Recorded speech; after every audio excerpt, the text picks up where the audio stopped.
Wabarakatuh. Alhamdulillah, pagi ini kita masih diberi kesempatan oleh Allah. Dan pagi ini kita masuk bacaan dalam solat subuh tu surah Asy-Syu'ara. Asy-Syu'ara ni plural daripada perkataan asy-syair. Syair seorang penyair. Asy-Syu'ara para penyair, masuk ramai penyair.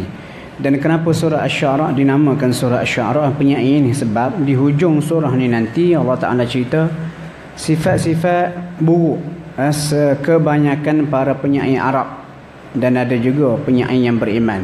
Kadang kita terfikir kenapa sampai kena ada surah penyair ataupun syu'ara ni. Sebab dalam budaya Arab jahiliyah, kemudian datang selepas Islam pun, dalam institusi masyarakat Arab jahiliyah ni, dia ada dua jawatan yang cukup hebat, yang cukup tinggi nilai dia. Yang pertama penyair lah. Dan kerja penyair ni, dia buat syair-syair yang cukup indah, ayat dia luar biasa, memuji ataupun mencela orang. Sehingga kalau siapa mengaji mengenai sastra Arab ni, dia ada satu bab dia orang belajar fannul hijab, seni menyerang orang. Maksudnya kita nak marah, tak puas hati dengan si fulan tu, dia akan buat syair. Dalam syair itu dia akan ejek, kutuk, maki orang tu. Dan syair itu pula orang akan bacakan di serata tempat. Bila kaum tu dengar, kaum tu sakit hati dan dia akan terhina. Yang kedua, kahin. Kahin ni ada dalam masyarakat Melayu lama, itu pawang ataupun bomoh. Beza antara kedua ni, kahin ni disebut juga di akhir surah Asy-Syu'ara ni. Kahin ataupun pawang bomoh ni dia berkawan dengan jin. Dan pawang ataupun bomoh dalam masyarakat Arab jahiliah ni dia dia boleh buat ramalan-ramalan tertentu. Sebab apa? Dia berkawan dengan jin. Jin tu pula naik ke langit mencuri berita langit. Ini disebut dalam surah Asy-Syu'ara dan juga surah-surah lain lah. Dan ayat yang kita bacakan tadi adalah ayat pertama sampai 19 surah Asy-Syu'ara. Dan ada beberapa isu lah. Yang pertama, Allah Ta'ala pujuk Nabi pada ayat yang ketiga. Allah Ta'ala pujuk Nabi supaya jangan terlalu sedih atas penentangan kaum baginda. Allah kata la'allaka bakhi'un nafsaka alla yakunu mu'minin. Boleh jadi kamu Muhammad bakhi'un nafsak, akan potong leher kamu bila mana mereka tu tidak beriman. Maksudnya Muhammad, mu jangan duk sedih sangatlah sampai tahap nak bunuh diri sebab umat kamu ataupun kaum kamu yang kamu ajak siang malam tu tidak beriman. Jangan duk sedih Muhammad. Sebab apa? Allah Ta'ala mengarahkan kamu. Hidayah tu kerja Allah. Mu buat kerja mu menyampaikan dakwah. Dan ini pun kita kadang-kadang sebagai pendakwah ataupun orang yang mengajak kepada kebaikan, kita ajak dengan cara baik. Kalau sekiranya kawan kita tu tidak mahu mengikut kebaikan yang kita ajak, kita jangan sedih sangatlah. Kita jangan sedih sangat. Apa yang kita boleh buat, kita ajak dengan cara yang baik, dan kita doakan supaya dia mendapat hidayah. Kemudian ayat yang keempat ni, Allah Ta'ala sebut, keempat dan juga kelima ni, perangai orang Arab pada zaman Nabi. Mereka ni nak beriman diletakkan syarat. Dia kata, Muhammad, kalau kamu betul ni Nabi, kami nak beberapa perkara. Yang pertama, tolong belah bumi Mekah ni supaya keluar air dan sebagainya. Minta benda pelik-pelik. Betul, Allah Ta'ala tak makbulkan permintaan itu. Sebab apa? Kita kata dalam Islam, keajaiban tertinggi adalah Al-Quran. Kenapa? Isi kandungan dia cukup hebat. Adapun itu dipanggil apa? Dipanggil mukjizat ma'nawiyah. Ada satu lagi mukjizat keajaiban dipanggil mukjizat hissiyah, mukjizat yang boleh dilihat. Dan kalau kita perhati para nabi sebelum zaman Rasulullah sallallahu alaihi wasallam, mereka ni dikurniakan Allah mukjizat hissiyah. Masuk boleh tengok Nabi Musa campak tongkat jadi ular. Kalau kita ada pada zaman tu, kita pun ambil dalam gambar, dalam kamera, lepas tu kita pun share. Sekadar tu lah.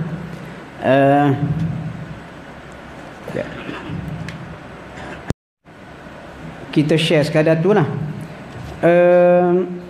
Sama juga Nabi Isa menghidupkan orang mati. Mukjizat tu dia tak kekal, ada setakat itu sahaja. Ada pun mukjizat baginda sallallahu alaihi wasallam ni dia kekal sampai bila-bila. Dan bila orang Quraisy ni minta mukjizat hak pelik-pelik ni, bumi terbelah keluar air, bukit Safa jadi emas, Allah Ta'ala tak peduli ataupun tidak makbulkan permintaan itu sebab Allah Ta'ala dah beri Quran kepada mereka yang jauh lebih hebat ataupun lebih tinggi. Okey, kemudian seterusnya dalam ayat ni juga mula cerita para Nabi. Sebenarnya surah Asy-Syu'ara ni dia banyak kisah para Nabi dan dimulai dengan Nabi Musa alaihi salam. Itu daripada ayat yang ke-10 sampai ayat yang ke-19. Okey. Mula-mula sekali bila Nabi Musa diarahkan, dilantik sebagai Nabi, baginda diarahkan pergi jumpa dengan Musa. Apa jawapan baginda? Tengok ayat yang ke-12. Dia kata, Qala Rabbi inni akhafu an yukadzibun. Tuhan, aku risau mereka akan mendustaiku. Lepas tu, wa yadhiqu sadri, sempit dadaku. Wa la yantaliqu lisani, tidak lancar lidahku. Fa arsilni ila Harun, maka lantiklah sekali Harun. Jadi pada ayat ni antara pengajaran yang kita boleh faham ada beberapa perkara. Yang pertama dia kata yadhiqu sadri, sempit dadaku. Sebab apa sempit dada ni? Ini kiasan kepada susah hati. Lepas tu kalau kita perhati rupanya para ulama memang ada bincang. Bincang macam ni bincang mengatakan intelek, akal ataupun minda manusia ni berada di jantung, dalam dada, pada jantung ataupun berada di otak. Jadi rupanya ulama bincang panjang lebar ni. Ada kebanyakan ulama moden kata akal, minda dan juga intelek itu berada pada otak. Adapun ulama yang berpegang kepada nas Al-Quran seperti ini mengatakan akal, minda, intelek berada pada jantung. Sebab dia kata Nabi Musa ni susah hati, jadi dia rasa sempit dada. Wala yantariqu lisani, dan lidah pun tidak lancar. Sebab apa? Ini pun penting dalam dakwah. Kita kena ada public speaking. Dan Nabi Musa ni kita tahu cerita baginda ada sedikit kecacatan pada lidah dan bahasa dia, pertuturan dia pun tidak lancar. Sebab tu dalam surah Taha bila Allah Ta'ala lantik dia, diperincikan kisah baginda baca doa lepas dilantik sebagai Nabi. Dia baca apa? Dia kata Rabbi syrah li sadri, Tuhan lapangkan dadaku. Rabbi syrah li sadri wa yassir li amri, mudahkan urusanku. Wahlul 'uqdatam min lisani yafqahu qawli, dan buka segala simpulan-simpulan pada lidahku supaya mereka senang faham. Walaupun Nabi Musa dah doa dengan doa tu, dia tetap juga memerlukan pembantu. Sebab tu dia kata fa arsilni ila Harun, maka tolong utus sekali Harun. Jadi kesimpulannya dalam menyampaikan dakwah kena ada teamwork ataupun kerja pasukan. Kadang-kadang kita tak mampu nak buat semua benda. Kekurangan kita ditampung oleh kawan kita. Kemudian ayat 14, Nabi Musa mengaku dia ada silap. Dia kata walahum alayya dhanbun fa akhafu an yaqtulun, dan aku ni ada dosa kepada orang Qibti Mesir dan aku risau mereka akan membunuh aku. Apa dosa di sini? Sebenarnya dosa di sini bukan bermaksud dosa yang disengajakan, kesalahan. Sebab apa? Dalam cerita dalam surah Al-Qasas disebut Nabi Musa ni selepas baginda dibesarkan di istana Firaun, baginda secara tak sengaja telah ketika cuba meleraikan pergaduhan antara seorang lelaki Qibti bangsa Firaun dengan lelaki Bani Israel bangsa dia. Dia cuba leraikan pergaduhan ni, dia tumbuk lelaki Qibti itu mati. Selepas lelaki Qibti itu mati, pecah rahsia pembunuhan tu, Nabi Musa telah diburu yang menyebabkan baginda lari sehelai sepinggang sampai ke Madian, dan baginda berada di Madian selama, ulama bincang ada yang kata 15 tahun, ada yang kata 10 tahun, ada yang kata 20 tahun dan sebagainya. Lepas 15 tahun tu lah baru Nabi Musa balik semula ke Mesir, rindukan family dia. Tengah-tengah jalan tu Allah Ta'ala pun lantik baginda jadi Nabi. Itu cerita kenapa dia kata aku ada kesilapan tu. Kemudian Allah kata qala kalla, dia kata bukan begitu, jangan sekali-kali begitu, mau pergi jumpa Firaun. Dan bila jumpa dengan Firaun, apa jadi dialog dialog ni menarik tuan-tuan. Firaun ungkit balik jasa dia kepada Musa, ayat yang ke-18 dan juga 19. Dia kata qala, katanya Firaun, alam nurabbika fina walida, bukankah kami mendidik kamu ketika kamu kecil, walabithta fina min umrika sinin, dan kamu pun tinggal bersama kami beberapa tahun usiamu. Cerita dia Nabi Musa ni diambil sebagai anak angkat oleh Firaun masa kecil, dan dia tinggal dalam istana Firaun, dan dia jadi macam anak Firaun lah.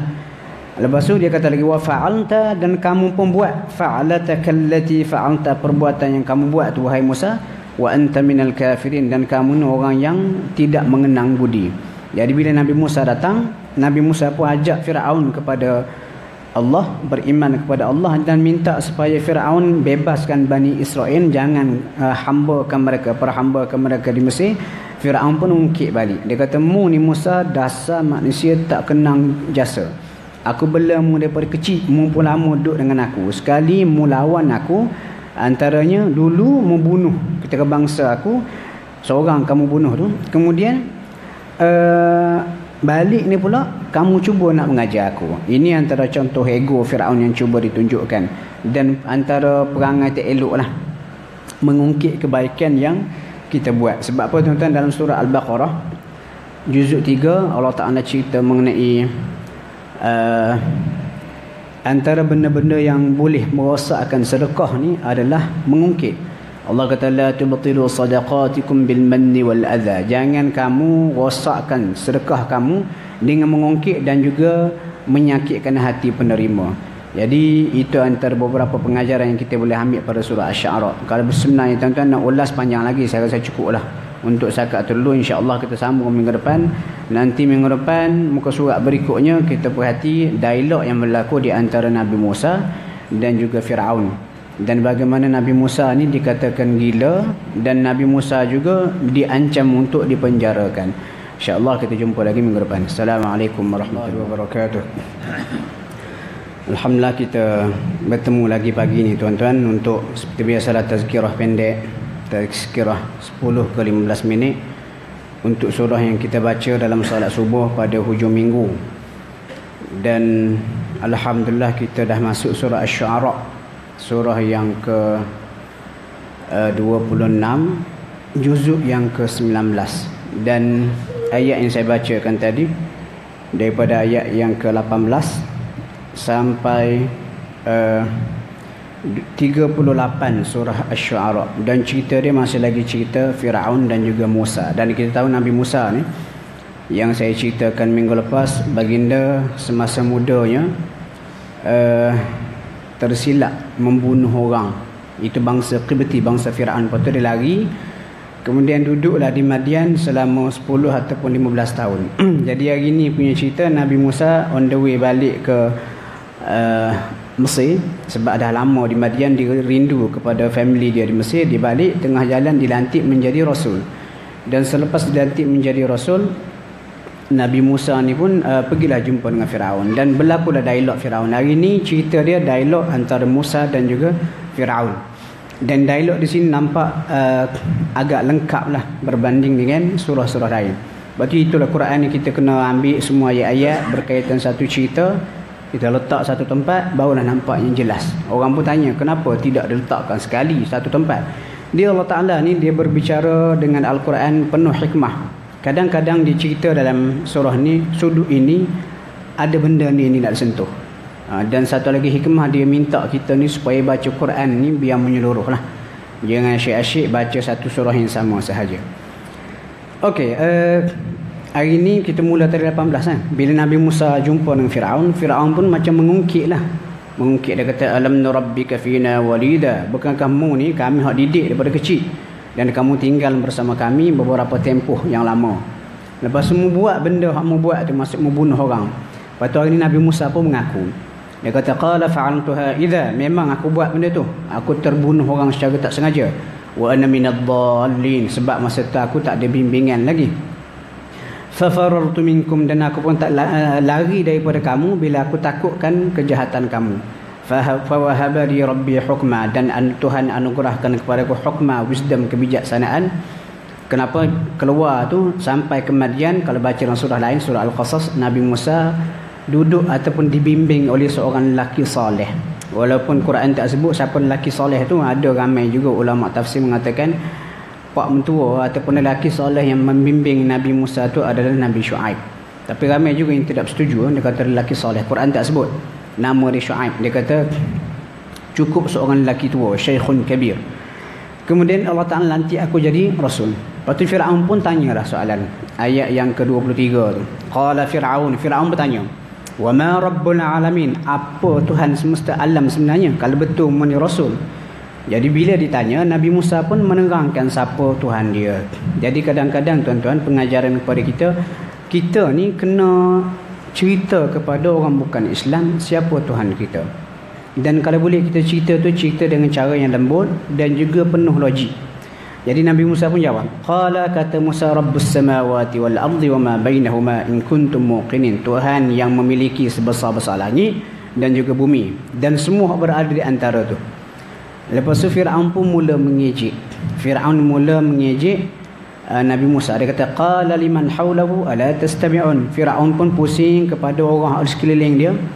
Dia kata macam menteri-menteri dia ataupun kuncu-kuncu dia. Dia kata, ala tastami'un. Muka orang dengar ke tidak ni? Dengar ke tidak? Musa ni bercakap. Ini satu sindiran. Qala rabbukum wa rabbu abaikumul awwalin. Musa pun sambung. Tuhan tu, Tuhan kamu dan Tuhan tok nenek kamu sebelum ni. Lepas tu Fir'aun pun sambut. Qala, kata Fir'aun, inna rasulakumul ladzi ursila ilaikum lamajnun. Dia kata, sesungguhnya rasul yang diutus kepada kamu ni memang seorang yang gila. Tengok ni, dia guna ejekan. Dan Nabi Muhammad pun mendapat ejekan yang sama, gila. Sebab apa gila? Lama dah orang Mesir ni duk kata aku Tuhan Fir'aun, tetapi hari ni Musa kata ada Tuhan lain. Fir'aun, Musa ni gila lah. Dia kata ni Fir'aun. Lepas tu Nabi Musa sambung lagi. Dia kata Rabbul Masyriq wal Maghrib. Tuhan pemilik arah timur dan juga barat.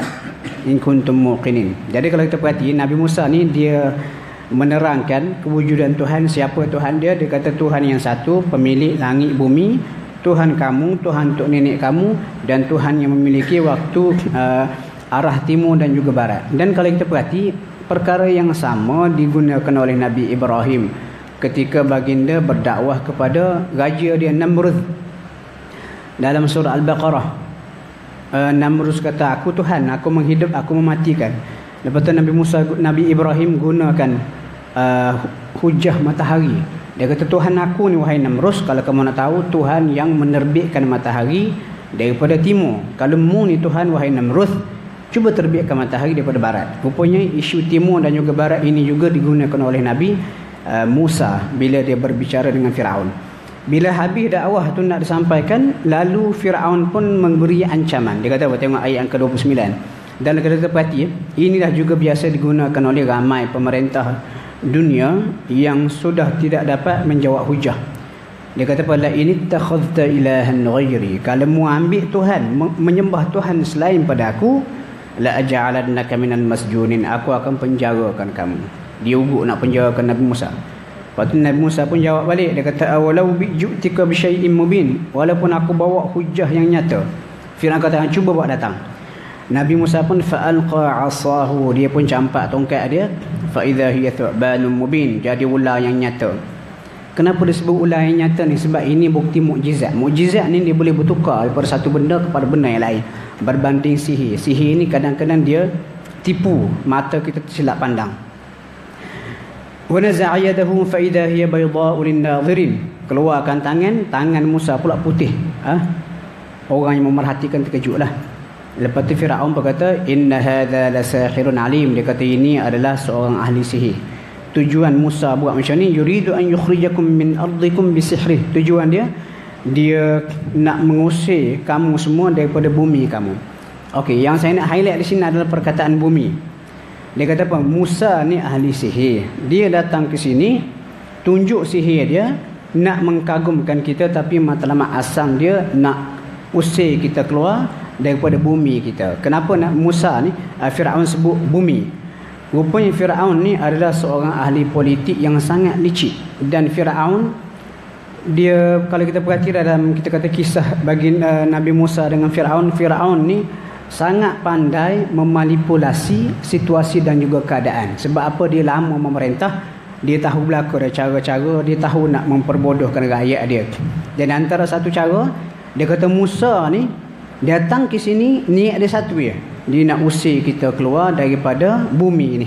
Dia nak kuasa. Dia tunjuk kehebatan dia, nanti Bani Israel, bangsa dia akan ikut dia ramai-ramai. Akhirnya mereka memberontak. Sudahnya kita penduduk asal Mesir, orang Qibti akan diusir keluar daripada bumi kita. Kenapa disebut bumi? Dan kalau kita perhati, Inilah juga modal yang digunakan oleh ahli politik seluruh dunia. Ketua parti pembangkang tu adalah ejen musuh, ejen negara asing. Dan bila kita pilih dia sebagai pemimpin dalam pilihan raya nanti, negara kita akan tergadai, habis anak cucu kita akan merempat di bumi sendiri. Inilah ayat-ayat biasa digunakan oleh ahli politik. Rupanya kalau kita perhati dalam Quran, kita baca Firaun ni maha guru politik jahat kepada semua kata-kata pemimpin seluruh dunia. Contoh nanti kita baca surah Al-Qasas, Allah kata apa? Nabi Firaun ni antara cara dia nak kawal rakyat dia, divide and rules. Macam mana? Yastadhifu ta'ifatan minhum yudhabbihu abna'ahum wa yastahyi nisa'ahum. Firaun dia tindas segelintir. Lepas tu dia pecah-pecah belahkan rakyat dia. Sebab apa? Bila rakyat ni berpecah belah, hak ni ada parti ni, hak ni ada ideologi ini dan sebagainya, lebih mudah untuk dikawal. Dan sama juga bila Firaun kata dia ni niat asalnya nak usir kita daripada bumi kita, menyebabkan orang Mesir ni, oi bahaya ni. Kenapa Firaun Musa ni seorang yang jahat? Dia kalau dia memerintah, kita ni akan diusir keluar. Sedangkan bukan begitu sebenarnya hak berlaku. Jadi selepas itu Nabi Musa pun Firaun pun suruh kumpulkan semua ahli sihir, dan dia kata fajumi'as saharatu, dikumpulkan ahli sihir limiqati yaumin ma'lum, untuk satu hari yang diketahui, hari pertandingan. Dan insya-Allah kita sambung besok bagaimana pertandingan itu mula dan bagaimana ahli sihir Firaun ini mendapat hidayah kerana akhlak mereka dengan Nabi Musa. Itu kita akan bincang panjang lebar besok, dan bagaimana kesudahan ahli sihir Firaun tu. Allahu a'lam. Assalamualaikum warahmatullahi wabarakatuh. Assalamualaikum warahmatullahi wabarakatuh.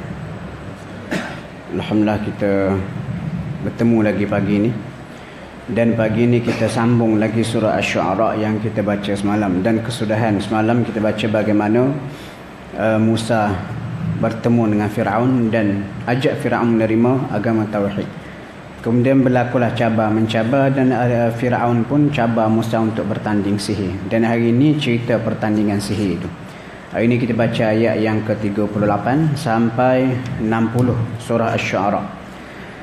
Okey, bila Firaun memang sengaja mengajak atau buat jemputan rasmi kepada semua rakyat dia, dia kata apa? Fajumi'as saharatu limiqati yaumin ma'lum. Maka Firaun pun kumpulkan ahli sihir untuk satu waktu yang ditentukan. Wa qila linnas, dan diberi arahan, dia kata, dan dikatakan kepada manusia penduduk Mesir, hal antum mujtami'un, kamu kena berkumpul. Sebab apa berkumpul ni? La'allana nattabi'us saharata in kanu humul ghalibin. Dia kata supaya kami boleh ikut ahli sihir ni kalau mereka ni menang. Sebenarnya ini lambang keangkuhan. Rupanya lambang keangkuhan sebegini berlaku juga dalam perang Badar.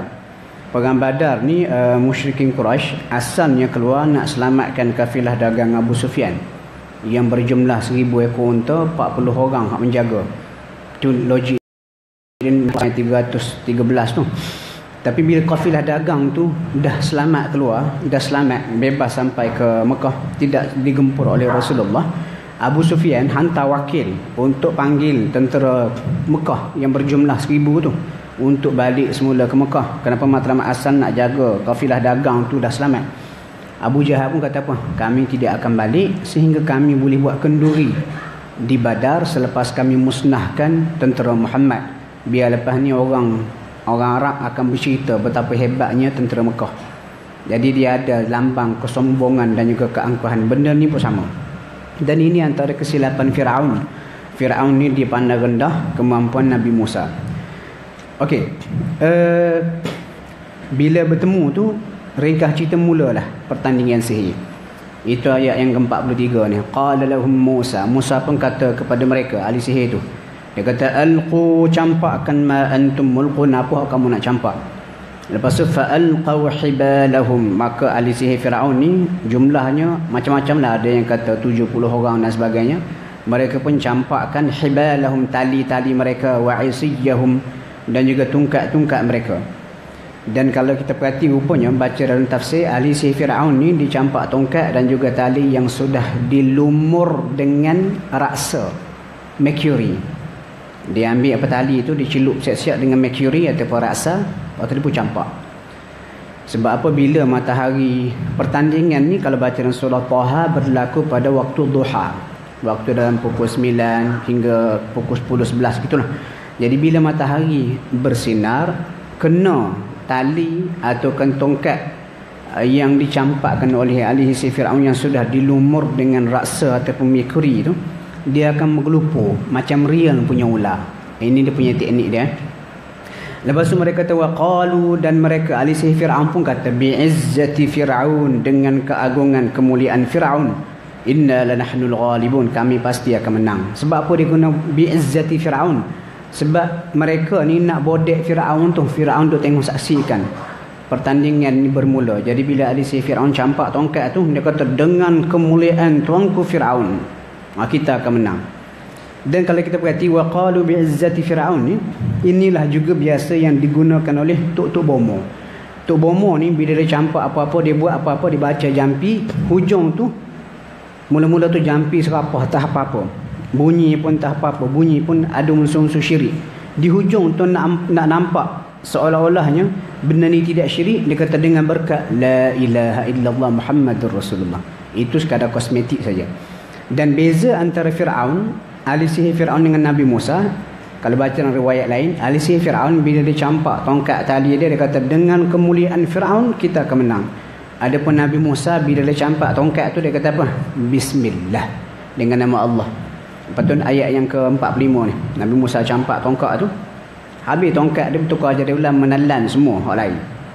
Lepas tu ahli sihir Firaun sujud dan mereka pun beriman kepada Allah. Cuma ahli sihir Firaun beriman kepada Allah ni, kadang-kadang bila kita baca ayat ni kita rasa macam pelik lah, tak logik.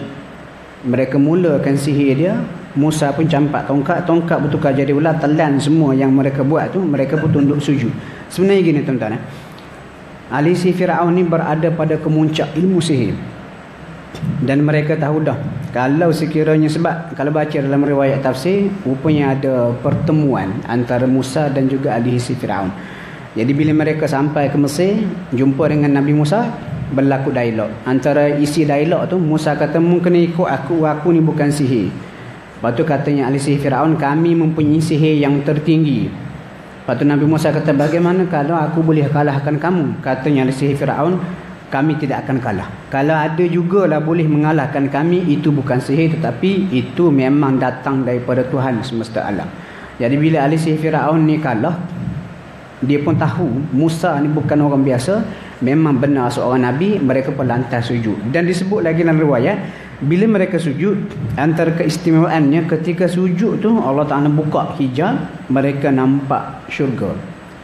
Itu sebabnya mereka sujud, mereka beriman, terus kita kata dapat instan iman yang begitu punya kukuh.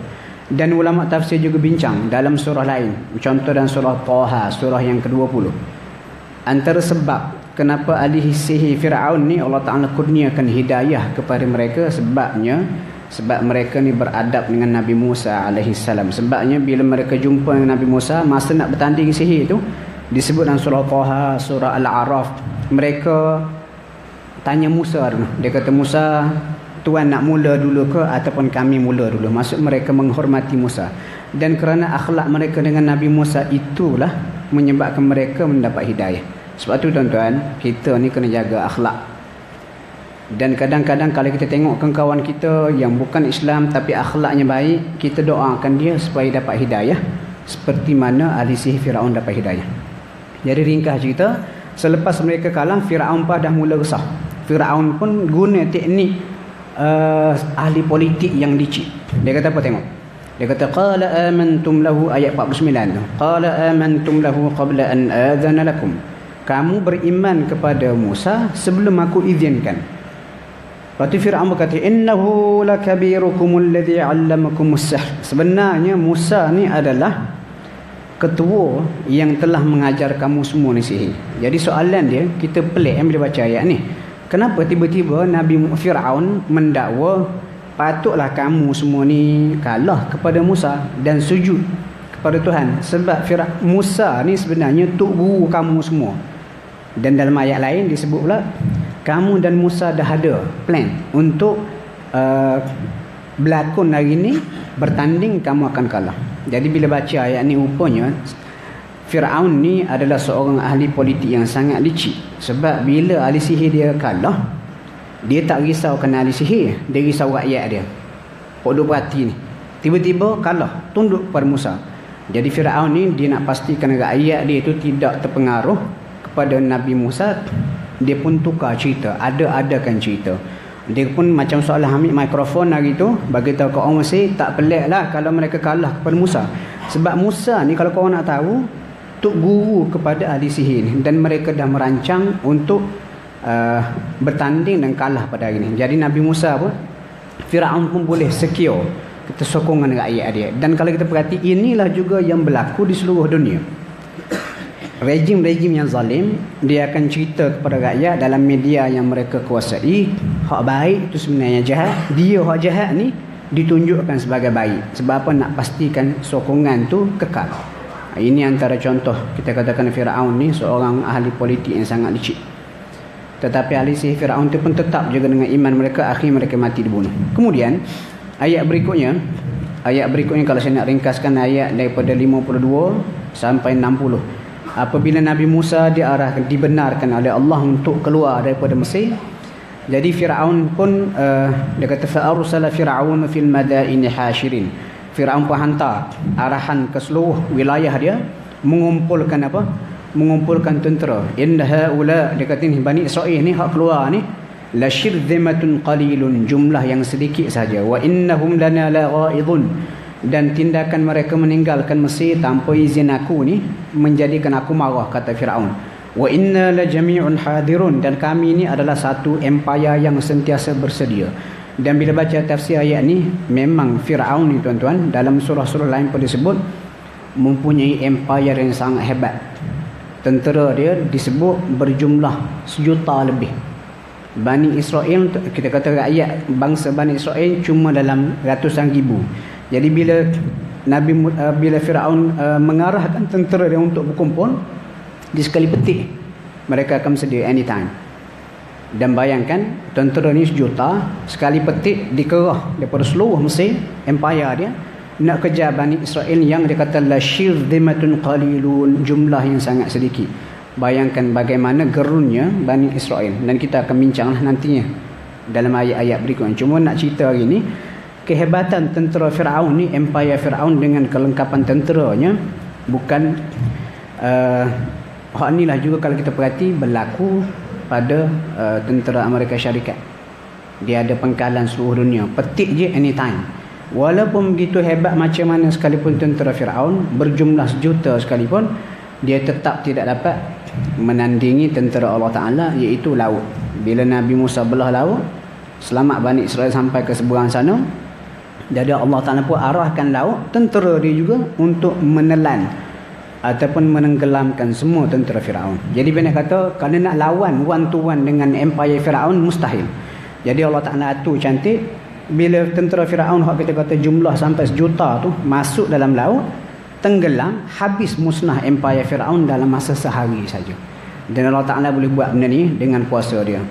Dan semoga pengajaran daripada kisah ini kita boleh ambil manfaat, iaitu kita bergantung sepenuhnya kepada Allah. Allah Ta'ala boleh bertindak dengan cara yang sangat luar biasa. Cukup untuk pagi ni, insya-Allah kita sambung minggu depan, dan besok nuzul Quran, nuzul Quran. Dan insya-Allah besok tajuk bukan tazkirah kuliah lah, panjang sikit. Tajuk dia Perang Badar, dan saya akan ulas sudut-sudut dalam Perang Badar yang kita jarang dengar lah sebelum Perang Badar. Apa sebabnya Perang Badar ni berlaku? Dalam Perang Badar banyak keajaiban-keajaiban berlaku, dan selepas Perang Badar bagaimana Nabi menguruskan tawanan perang dan sebagainya. InsyaAllah kita jumpa besok pagi. Assalamualaikum warahmatullahi. Bismillahirrahmanirrahim. Assalamualaikum warahmatullahi wabarakatuh. Alhamdulillah kita diberikan rezeki sekali lagi pagi ini, dan kita masih lagi dalam surah Asy-Syu'ara. Untuk tazkirah pendek solat subuh hujung minggu di surau kita ni, kita buat surah Asy-Syu'ara.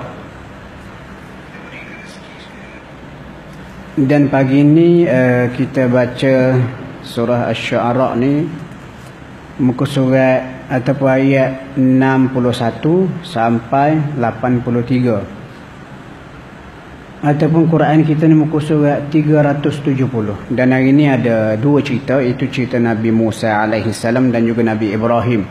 Dan hari ini penutup kepada cerita Nabi Musa apabila baginda dan juga Bani Israel dikejar oleh tentera Firaun yang begitu punya ramai dan juga hebat tu.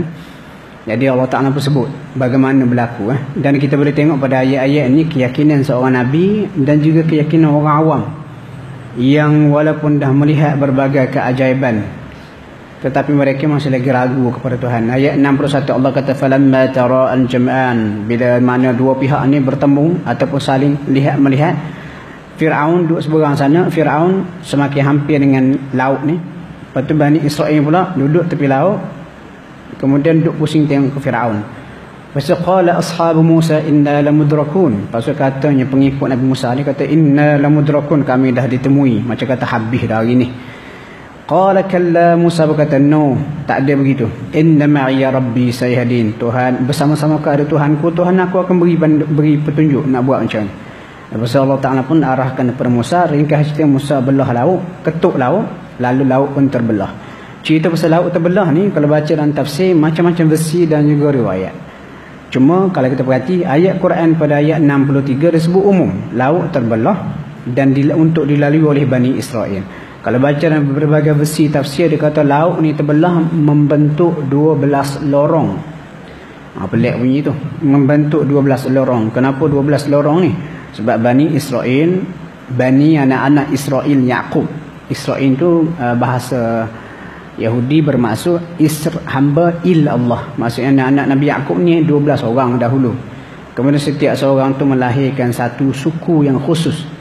Jadi 12 lorong ni untuk suku-suku ni. Suku kita kata Yahuda, lalu Qani dan sebagainya. Dan bagi saya perincian tu tak penting. Yang penting Nabi Musa membelah laut dan terbelah laut.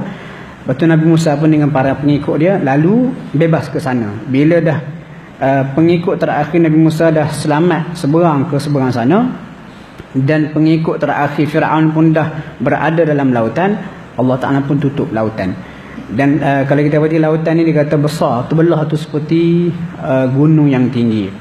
Dan sebagai tambahan lah, hari kematian Firaun ni tuan-tuan berdasarkan hadis sahih adalah pada 10 Muharram. Sebab tu Rasulullah SAW ketika sampai ke Madinah, apabila baginda melihat orang Yahudi berpuasa, baginda pun tanyalah. Lepas tu bila dapat tahu itu hari mengenang kematian Firaun lemas dalam laut tu, Nabi kata kalau begitu kita lebih berhak, lebih patut untuk menghormati Musa berbanding mereka Yahudi.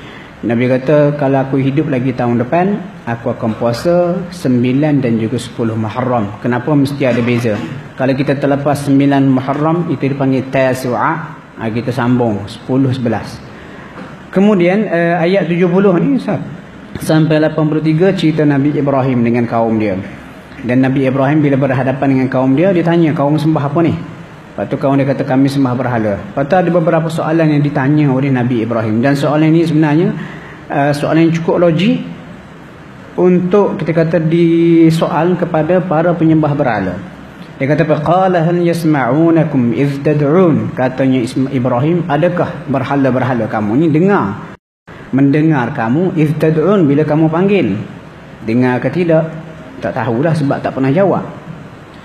Aw yanfa'unakum aw yadurrun, ataupun adakah berhala ini memberi manfaat kepada kamu ataupun yadurrun, memberi mudarat kalau kamu tinggal dia. Mu sembah berhala ni, adakah dia dapat manfaat, beri manfaat? Kalau mu tinggalkan berhala ni, adakah dia akan beri mudarat kepada kamu? Jawapan tu dah ada lah. Kenapa tidak ada jawapan? Dan kita pun tahu macam tu. Dan kalau kita perhati tuan-tuan, aw yanfa'unakum aw yadurrun, ataupun dalam ayat-ayat lain Allah kata ma la yanfa'ukum syai'an wa la yadurrukum. Disebut manfaat dan juga mudarat ni disandarkan kepada Tuhan. Tuhan ni kita berdoa kepada Tuhan ataupun Allah, kita mengharap dua benda ni lah. Kita mengharap manfaat, ya Allah beri murah rezeki, ya Allah tu, ya Allah ni minta.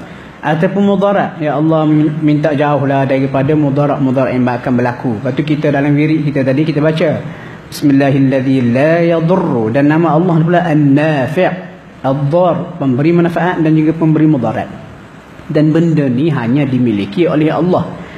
Sebab tu tuan-tuan, antara benda yang dilarang oleh Islam adalah kepercayaan kepada tangkal. Kenapa tangkal azimat ni ketebahan-bahan yang kononnya dipinjamkan kuasa oleh Allah. Contoh batu permata ke, kayu koka ke dan sebagainya. Benda ni dipercayai dapat memberi manfaat dan juga menghindar mudarat. Contoh kalau simpan batu permata ini murah rezeki. Simpan batu permata ini jin takut. Simpan kayu koka dan sebagainya dapat benda ni. Dan semua tu bertentang dengan kaedah tauhid. Kaedah tauhid ini Allah lah belaka, bukan batu tu. Batu tu makhluk, kayu koka tu makhluk. Betul ke tidak boleh beri manfaat ataupun mudarat? Itu sekadar spekulasi yang ditimbulkan oleh manusia. Jadi sangat tak cerdik lah kalau kita percaya kepada benda ni hanya kerana spekulasi. Kita jumpa batu tepi jalan, kita pun beritahu kepada kawan kita batu ni ada kelebihan, dia boleh buat ni. Kawan kita tanya, jumpa mana batu tu? Jumpa tepi jalan tadi. Macam mana mu tahu dia boleh beri manfaat mudarat? Aku tahulah, aku agak-agak. Lepas tu kita pun suruh kawan kita beli batu tu. Kawan kita pun tak cerdik, beli sampai RM50. Sudah beli buat benda sia-sia. Jadi ini semua yang boleh menyebabkan kita terpesong lah. Macam orang jaja kayu koka. Kita kayu koka ni ceritalah berbagai kelebihan. Lepas tu kita pun beli. Dia kata letak kayu koka ni buah bantal sebelum tidur, malam tu tidak akan diganggu oleh makhluk halus. Sedangkan yang diajar oleh Nabi sebelum tidur baca sekian-sekian doa. Dan bila baca doa tu kita bergantung kepada Tuhan Allah yang memberi manfaat ataupun mudarat. Sekali kita buang ke tepi belakang Tuhan, tak payah ada Tuhan. Kenapa? Sekarang ni dah ada kayu koka yang boleh melindungi aku. Kemudian nak kosmetikkan lagi kepercayaan tu supaya nampak real. Dia kata Allah ni dia buat benda-benda di alam ni diberi pinjam kuasa berdasarkan sains. Contoh Panadol boleh sembuhkan sakit sebab dalam Panadol ni ada sekian. Jadi kita jawab Panadol tu saintifik, sunnatullah. Tetapi dakwaan kamu ambil kayu ni letak bawah bantal boleh menghindar ni dan sebagainya, itu sekadar spekulasi kosong yang tidak ada pembuktian. Lebih baik bergantung kepada Tuhan. Okey, kemudian bila Nabi Ibrahim melawan kaum dia tu, dia declare permusuhan. Dia kata apa? Benda kamu sembah ni musuh bagi aku. Aku anggap sebagai musuh kecuali Rabbul Alamin, Tuhan semesta alam. Dia kata siapa Tuhan semesta alam ni?